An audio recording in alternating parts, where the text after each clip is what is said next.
ಹೋಗು ರಿಟರ್ನ್ ಹೋಗು. ರಿಟರ್ನ್ ಹೋಗಡ. ಇದು ಒನ್ ವೇ ಗೊತ್ತಿಲ್ವಾ? ಹೆಲ್ಮೆಟ್ ಇಲ್ಲ, ಹೆಲ್ಮೆಟ್ ಇಲ್ಲ, ಹೆಲ್ಮೆಟ್ ಇಲ್ಲ, ಹೆಲ್ಮೆಟ್ ಇಲ್ಲ, ಒನ್ ವೇ. ಯಾರು ಸ್ವಿಗ್ಗಿ ಇನ್ಫಾರ್ಮ್ ಮಾಡ್ತಿಲ್ವಾ? ಕಂಪ್ಲೇಂಟ್ ಮಾಡ್ತೀನಿ ಡೈರೆಕ್ಟ್ಲಿ.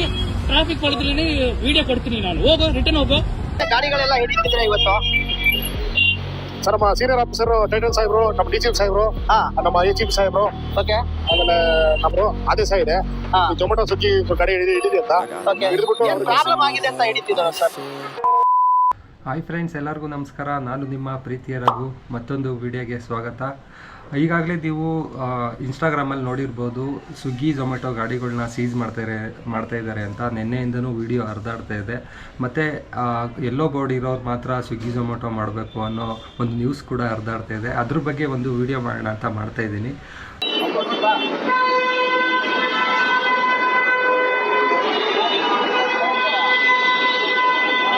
ಝೊಮ್ಯಾಟೊ ಮಾಡೋರಿಗೆಲ್ಲ ಇದೇನೆಂದರೆ ಎಲ್ಲೋ ಬೋರ್ಡ್ ಗಾಡಿ ಇರಬೇಕು. ಝೊಮ್ಯಾಟೊ ಮಾಡೋರು, ಸ್ವಿಗ್ಗಿ ಮಾಡೋರೆಲ್ಲ ಎಲ್ಲೋ ಬೋರ್ಡ್ ಗಾಡಿ ಇರಲಿಲ್ಲ ಅಂತಂದರೆ ಎಲ್ಲ ಪೊಲೀಸು ಹಿಡಿತಾ ಇದ್ದಾರೆ. ದಯವಿಟ್ಟು ಎಲ್ಲೋ ಬೋರ್ಡ್ ಗಾಡಿ ಇದ್ದರೆ ಮಾತ್ರ ಮಾಡಿ, ಇಲ್ಲಾಂದರೆ ಪೊಲೀಸ್ ಕೈಯಲ್ಲಿ ಸಿಕ್ಕಾಕೊಂಡ್ಬಿಡ್ತೀರಾ. ಫೈನ್ ಅಲ್ಲ, ಡೈರೆಕ್ಟ್ ಗಾಡಿ ಸೀಸ್ ಆಗ್ತಾ ಇದೆ. ಎಚ್ಚರಿಕೆ. ಇವಾಗ ಮೊದಲು ಪಾಯಿಂಟ್ ಬಂದು ಸ್ವಿಗ್ಗಿ ಝೊಮ್ಯಾಟೊ ಎಲ್ಲ ಸ್ಟಾರ್ಟಾಗಿ 10ರಿಂದ 12 ವರ್ಷ ಆಯಿತು.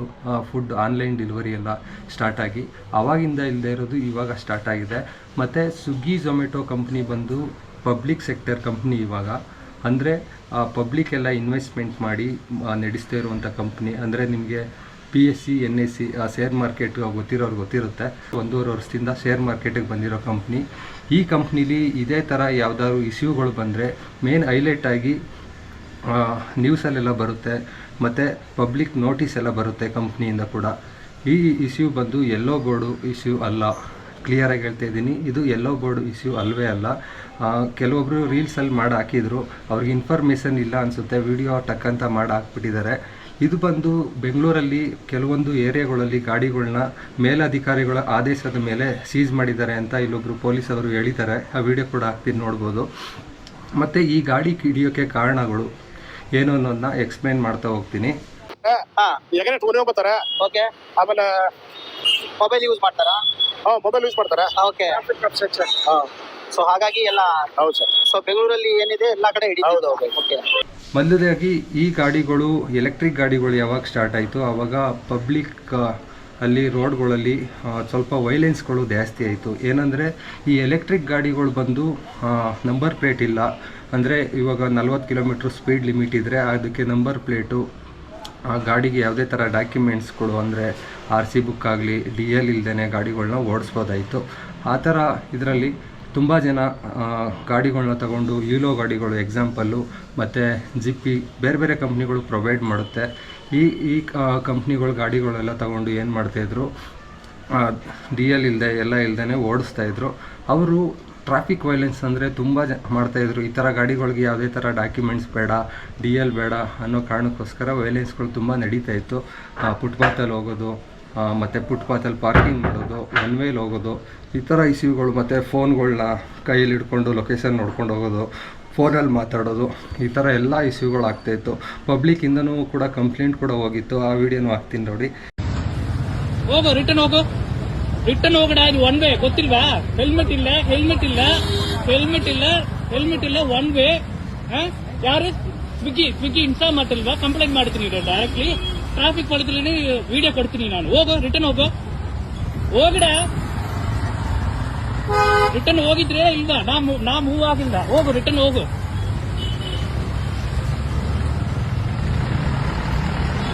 ಈ ಥರ ಒನ್ ವೇಲ್ ಬಂದು ತೊಂದರೆ ಕೊಡ್ತಾ ಇರೋದು ಅದೆಲ್ಲ. ಮತ್ತು ಕೆಲವೊಂದು ರೆಸ್ಟೋರೆಂಟ್ಗಳು ಮೇನ್ ರೋಡಲ್ಲಿ ಇರ್ತವೆ, ಅದಕ್ಕೆ ಪಾರ್ಕಿಂಗ್ ಜಾಗಗಳಿರಲ್ಲ, ಅಲ್ಲೇ ಗಾಡಿಗಳು ನಿಲ್ಲಿಸ್ಬಿಟ್ಟು ಹೋಗ್ತಿದ್ರು. ಆ ಪೊಲೀಸವ್ರು ಬಂದು ಫೋಟೋ ತಗೊಂಡು ಹೋಗ್ಬಿಡ್ತಿದ್ರು. ಮತ್ತು ಟ್ರಾಫಿಕ್ ಸಿಗ್ನಲ್ಗಳಲ್ಲೂ ಕೂಡ ನಿಮಗೆ ಮೇಲೆ ಕ್ಯಾಮ್ರಾಗಳು ಇರುತ್ತೆ. ಇವಾಗ ಲೇಟೆಸ್ಟ್ ಟೆಕ್ನಾಲಜಿ ಕ್ಯಾಮ್ರಾಗಳು ಅಂತ ಹೇಳ್ಬೋದು, AI ಕ್ಯಾಮ್ರಾಗಳು. ಅದು ನಿಮ್ಮ ಪ್ರತಿಯೊಂದು ಚಲನವಲನಗಳನ್ನು ಕ್ಯಾಪ್ಚರ್ ಮಾಡ್ತಾ ಇರುತ್ತೆ. ಯಾರು ವೈಲೆನ್ಸ್ ಮಾಡ್ತೀರೋ ಅದು ಸೆನ್ಸರಲ್ಲಿ ಆಟೋಮೆಟಿಕ್ಕಾಗಿ ಅವ್ರಿಗೆ ಫೈನ್ ಬೀಳೋ ಥರ ಆಪ್ಷನ್ನು ಕೂಡ ಬಂದುಬಿಡುತ್ತೆ. ನಿಮಗೆ ಯೂಲೋ ಗಾಡಿಗಳಿಗೆ ಟ್ರ್ಯಾಕ್ ಮಾಡೋಕ್ಕಾಗ್ತಾ ಇರಲಿಲ್ಲ, ಎಲೆಕ್ಟ್ರಿಕ್ ಗಾಡಿಗಳಿಗೆ. ಅದಕ್ಕೆ ಏನಾಯಿತು ಅಂದರೆ ಇವಾಗ ನಿನ್ನೆ ಏನು ಆದೇಶ ಬಂದಿತ್ತು IGP ಅವ್ರ ಕಡೆಯಿಂದ ಎಲ್ಲ ಟ್ರಾಫಿಕ್ ಪೊಲೀಸವರು ಕೆಲವೊಂದು ಏರಿಯಾಗಳಲ್ಲಿ ಗಾಡಿಗಳನ್ನ ಸೀಸ್ ಮಾಡಿದ್ದಾರೆ. ಅದ್ರ ಜೊತೆಗೆ ನಂಬರ್ ಪ್ಲೇಟ್ ಇರೋ ಗಾಡಿಗಳು, ಪೆಟ್ರೋಲ್ ಗಾಡಿಗಳ್ನು ಸೀಸ್ ಮಾಡಿದ್ದಾರೆ. ಅಂದರೆ ಹೋಲ್ಸೇಲಾಗಿ ಎಲ್ಲರ ಗಾಡಿಗಳ್ನು ಸೀಸ್ ಮಾಡಿದ್ದಾರೆ. ಡಾಕ್ಯುಮೆಂಟ್ಸ್ನ ಅಲ್ಲಿ ಚೆಕ್ ಮಾಡೋಕ್ಕೋಗಿಲ್ಲ. ಇಲ್ಲಿ ವೀಡಿಯೋದಲ್ಲಿ ಹಾಕ್ತೀನಿ ನೋಡಿ. ಲಾರಿ ಒಂದು ಮಾಡಿಕೊಂಡು ಆ ಲಾರಿ ಒಳಗೆಲ್ಲ ತುಂಬ್ಕೊಂಡು ಹೋಗಿ ಒಂದು ಗ್ರೌಂಡ್ಗೆ ಹಾಕ್ತಾಯಿದ್ದಾರೆ. ಮತ್ತು ಆ ಡಾಕ್ಯುಮೆಂಟ್ಸ್ನ ಅಲ್ಲಿ ಚೆಕ್ ಮಾಡ್ತೀನಿ ಬನ್ನಿ, ಇಲ್ಲೇನು ಚೆಕ್ ಮಾಡೋಕ್ಕಾಗಲ್ಲ, ಈ ಥರ ಆದೇಶ ಬಂದಿದೆ, ತಗೊಂಡೋಗಿ ಹಾಕ್ತಾಯಿದ್ದೀವಿ ಅಂತ ಅವರು ಇದು ಮಾಡ್ತಾಯಿದ್ದಾರೆ. ಮತ್ತು ಅಲ್ಲಿ ಒಬ್ಬರು ವೀಡಿಯೋ ಕೂಡ ಮಾಡಿದವರು ಪ್ರಶ್ನೆ ಮಾಡಿಲ್ಲ ಏನು ಡೀಟೇಲ್ಸ್ ಅಲ್ಲಿ ಹೇಳ್ತೀನಿ ಬನ್ನಿ ಅಂತ ಅವರು ಇದು ಮಾಡಿದ್ದಾರೆ. ಅದನ್ನು ಇವರು ತಗೊಂಡೋಗಿ ಎಲ್ಲೋ ಬೋರ್ಡಲ್ಲಿ ಡ್ಯೂಟಿ ಮಾಡಬೇಕಂತೆ ಅನ್ನೋದೊಂದು ನ್ಯೂಸ್ನ ಸ್ಪ್ರೆಡ್ ಮಾಡಿಬಿಟ್ಟಿದ್ದಾರೆ. ಇದು ಬಂದು ಫೇಕ್ ನ್ಯೂಸ್ ಅಂತ ಹೇಳ್ಬೋದು. ಇದು ಬಂದು ಪಬ್ಲಿಕ್ ಸೆಕ್ಟರ್ ಕಂಪ್ನಿ ಆಗಿರೋದ್ರಿಂದ ಒಂದು ಸಣ್ಣ ಈ ಥರ ಪ್ರಾಬ್ಲಮ್ ಬಂತು ಅಂದ್ರೂ ಎಲ್ಲೋ ಬೋರ್ಡ್ದು ಪಾರ್ಟ್ನರ್ಸ್ ಕಡೆಯಿಂದ ಬೈಕ್ ತಗೊಂಡು ಮಾಡಬೇಕು ಅನ್ನೋದಾದರೆ ನ್ಯೂಸ್ ಸ್ಪ್ರೆಡ್ ಆಗಿಬಿಡುತ್ತೆ. ಮತ್ತು ಎಲ್ಲೋ ಬೋರ್ಡು ಮಾಡಬೇಕು ಅನ್ನೋದನ್ನ ಕಂಪ್ನಿ ಕೂಡ ಅದು ನೋಟಿಫೈ ಮಾಡುತ್ತೆ. ಈ ಥರ ಪಬ್ಲಿಕ್ ಸೆಕ್ಟರ್ ಕಂಪ್ನಿಗಳಿರೋದು ಅದು ನೋಟಿಫೈ ಮಾಡುತ್ತೆ. ಈಗ ಇಂಡಿಯಾದಲ್ಲಿ ಬಂದು ಆಲ್ ಓವರ್ ಇಂಡಿಯಾದಲ್ಲಿ ಎಲ್ಲ ಕಡೆ ಡೆಲಿವರಿ ಬಾಯ್ಸ್ ವರ್ಕ್ ಮಾಡ್ತಾಯಿದ್ದಾರೆ. ಎಲ್ಲ ಕಡೆ ಇಲ್ಲದೇ ಇರೋ ರೂಲ್ಸು ಇವಾಗ ಹೊಸ್ದಾಗಿ ಏನೂ ಬಂದಿದ್ದರೆ ನಿಮಗೆ ನ್ಯೂಸ್ ಬರ್ತಾಯಿತ್ತು. ಮತ್ತು ಕಂಪ್ನಿ ಕೂಡ ನೋಟಿಸ್ ಕೊಡ್ತಾಯಿತ್ತು, ಮತ್ತು RTO ಕೂಡ ನೋಟಿಸ್ ಮಾಡ್ತಾಯಿತ್ತು. ಮತ್ತು ಡೆಲಿವರಿ ಬಾಯ್ಸ್ಗೆ ಇನ್ನೊಂದು ಹೇಳಬೇಕು ಅಂದರೆ ಆದಷ್ಟು ನೀವು ಡಾಕ್ಯುಮೆಂಟ್ಸ್ನ ಕರೆಕ್ಟಾಗಿ ಅಪ್ಡೇಟ್ ಮಾಡ್ಕೊಳ್ಳಿ. ಎಲ್ಲ ಡಾಕ್ಯುಮೆಂಟ್ಸ್ನು ಕೂಡ RC ಆಗಲಿ, ಇನ್ಶೂರೆನ್ಸ್ ಆಗಲಿ, FC ಆಗಲಿ, ಮತ್ತು ಎಮಿಷನ್ ಟೆಸ್ಟ್ ಆಗಲಿ, ಮತ್ತು ಹೆಲ್ಮೆಟ್ ಕೂಡ ಆದಷ್ಟು ISI ಹೆಲ್ಮೆಟ್ಗಳು ಇರೋದನ್ನ ಯೂಸ್ ಮಾಡಿ. ಮತ್ತು ಕೆಲವೊಂದು ಡೆಲಿವರಿ ಬಾಯ್ಸ್ಗಳು ಅರ್ಜೆಂಟಲ್ಲಿ ಡೆಲಿವರಿ ಕೊಡೋ ಇದಕ್ಕೋಸ್ಕರ ಸಿಗ್ನಲ್ಗಳು ಜಂಪ್ ಮಾಡೋದು, ಟ್ರಾಫಿಕ್ ವೈಲೆನ್ಸ್ ಮಾಡೋದು, ಅಂದರೆ ಒನ್ ವೇಲಿ ಹೋಗೋದು, ಫುಟ್ಪಾತ್ ಮೇಲೆ ಪಾರ್ಕಿಂಗ್ ಮಾಡೋದು, ಇದೆಲ್ಲ ಇಶ್ಯೂಗಳನ್ನ ಮಾಡೋಕ್ಕೆ ಹೋಗಬೇಡಿ. ಅದರಿಂದ ಎಲ್ಲ ತುಂಬ ಜನ ಪಬ್ಲಿಕ್ ಅವರು ಕಂಪ್ಲೇಂಟ್ ಮಾಡಿರೋದ್ರಿಂದನೇ ಇದನ್ನು ಸೀಸ್ ಮಾಡ್ತಾಯಿದ್ದಾರೆ ಇವಾಗ ಸದ್ಯದ ಪರಿಸ್ಥಿತಿಲಿ. ಕೆಲವೊಬ್ಬರು ವಾಟ್ಸಪ್ಪಲ್ಲಿ ಕೂಡ ಕಳಿಸಿದ್ರು ನಮ್ಮ ಫ್ರೆಂಡ್ಗೆ, ಅವರು ಕೂಡ ತೋರಿಸಿದ್ರು ಫೈನ್ದು. ನಂದು ಎಲ್ಲ ಡಾಕ್ಯುಮೆಂಟ್ಸ್ ಇದ್ರೂ ಯಾಕೆ ಫೈನ್ ಹಾಕಿದ್ದಾರೆ ಬ್ರೋ ಅಂತ.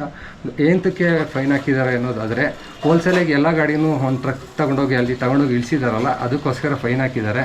ನಿಮಗೆ 500ಇಂದ 5000ವರೆಗೂ ಫೈನ್ ಆಗಿದೆ ಒಬ್ಬೊಬ್ರಿಗೆ. ಹೆಂಗೆ ಅನ್ನೋದಾದರೆ ಅವರು ಆಲ್ರೆಡಿ ಟ್ರಾಫಿಕ್ ವೈಲೆನ್ಸ್ ಮಾಡಿ ಅದು ಬಂದು ರೆಕಾರ್ಡ್ ಆಗಿರುತ್ತೆ. ಅಲ್ಲಿ ಒಬ್ಬೊಬ್ರದ್ದು ಇನ್ಶೂರೆನ್ಸ್ ಇರೋಲ್ಲ, ಒಬ್ಬೊಬ್ಬರು ಟ್ರಾಫಿಕ್ ಸಿಗ್ನಲ್ ಜಂಪ್ ಮಾಡಿರೋದು, ನೋ ಪಾರ್ಕಿಂಗು, ಹೆಲ್ಮೆಟ್ ಇಲ್ಲದೆ ಇರೋದು, ಮತ್ತು ಫೋನ್ ಯೂಸ್ ಮಾಡಿರೋದು, ಇದಕ್ಕೆಲ್ಲ ಫೈನ್ಗಳನ್ನ ಕಟ್ಸ್ಕೊಂಡು ಇದು ಮಾಡ್ತಾಯಿದ್ದಾರೆ.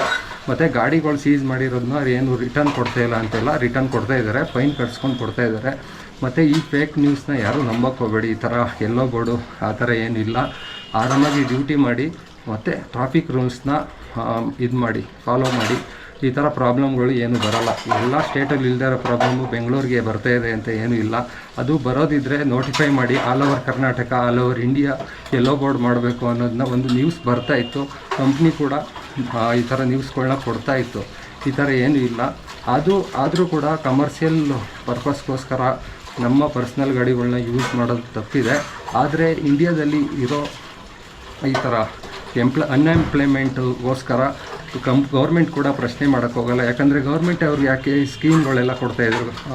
ಲಾಸ್ಟ್ ಟೈಮ್ ಸೆಂಟ್ರಲ್ ಗೌರ್ಮೆಂಟ್ ಕೂಡ ಡೆಲಿವರಿ ಬಾಯ್ಸ್ಗೋಸ್ಕರ ಹೊಸ ಸ್ಕೀಮ್ಗಳೆಲ್ಲ ಕೊಟ್ಟರು. ನಿಮಗೆ ಇನ್ಶೂರೆನ್ಸು, ಹೆಲ್ತ್ ಇನ್ಶೂರೆನ್ಸು, ಕೆಲವೊಂದು ಫೆಸಿಲಿಟಿ ಎಲ್ಲ ಕೊಟ್ಟರು. ಅದೆಲ್ಲ ಯಾಕೆ ಕೊಡ್ತಾಯಿದ್ರು?